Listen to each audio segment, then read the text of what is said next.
Tregu i botimeve në jug të Shqipërisë është i pasur, megjithëse vendi kalon vështirësi ekonomike, të cilat më së shumti reflektohen te krijuesit apo studiuesit. Ilir Miho disa vite më parë shiti shtëpinë e tij dhe me të ardhurat hapi një shtyp shkrenjë të vogël, e cila tani është kthyer në një investim që i shton çdo ditë shërbimet dhe produktet.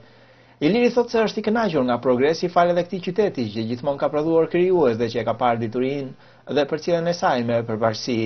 Interesi është i madh, pasi dihet që Gjirokastra është e njerëzve të kulturës dhe të letrave. Botime në të gjitha zhanret e botimeve, në fjalë, ka poezi, kryesisht poezi, ka tregime, ka historik, me fjalë, edhe romane, me fjalë, ka botime.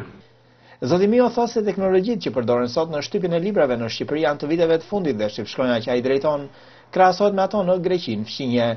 Jemi biznesi që thamë biznesi i ri dhe teknologjia jonë është teknologji e viteve të fundit dhe nuk dallon asnjë gjë teknologjia tonë nga teknologjia e vendeve të rajonit, si për shembull Greqia.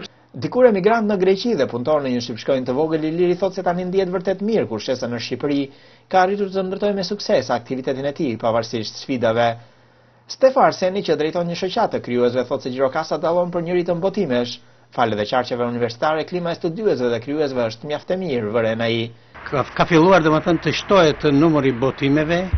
Rrugën e shtypshkronjës Argjiro e ka ndjekur qish nga fillimet e saj dhe shikoj një bum.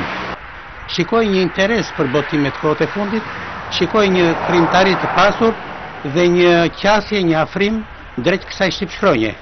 Iliri thotë se biznesi ndërkaq vjen të përballet me vështirësi të shumta.